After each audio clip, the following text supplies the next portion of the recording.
Paano ko nga ba sisimulan to? Teka lang. So, ayun na nga, Bulacan Half Marathon 2025. The most anticipated race running event ngayong taon. December pa lang, pinaghahandaan ko na yung event na to. So, ayan, balikan natin yung mga naging training natin. Mga clips lang naman.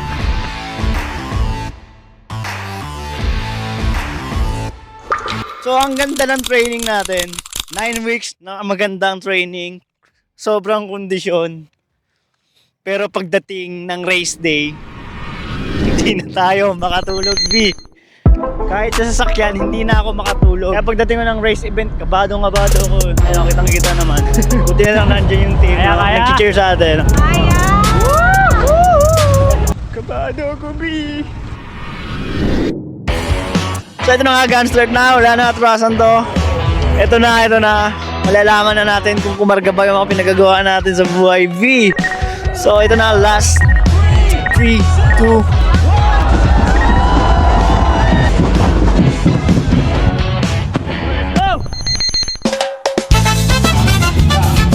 napakaganda ng Bulacan, Hanep. Wala kang masabi, parang pistahan, no? Solid talaga BHM, kaso wala akong natikmang lechon eh. Solid din ang Olos eh, oh. Team Olos. Yes! Relax na.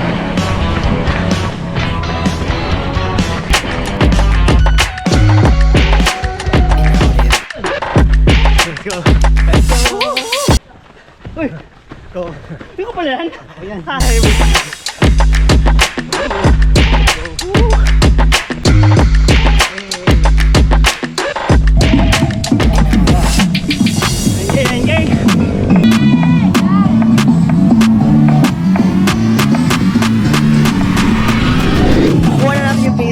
Pagdating 9 kilometers, doon na nga dumating yung problema. Wala ako ng GPS-B. GPS error, putik.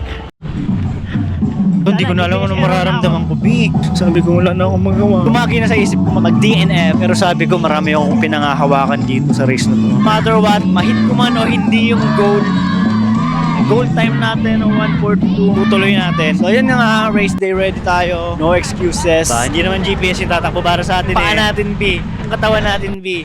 Alright, let's go! So siguro sign na to para bumili ng smartwatch. Or baka may mag-sponsor.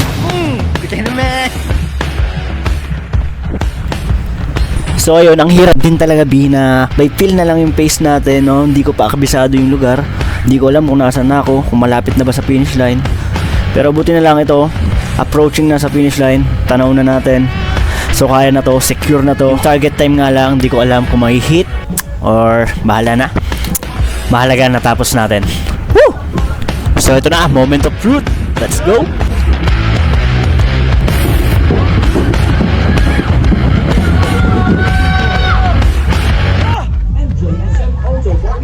Ang tanong dyan, B, na-hit ba natin? Hit!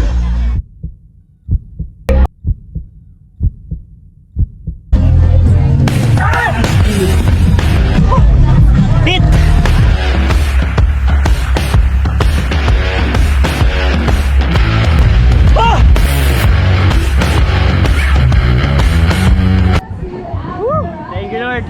Yun, nagkakaberya sa GPS watch ko. Pero buti na lang, napapractice ko yung bike feel na pace.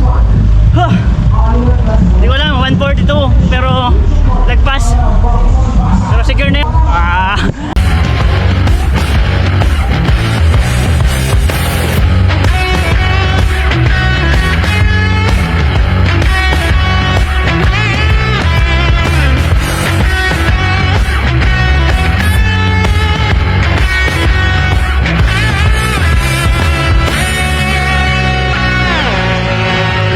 Tunay na finish line.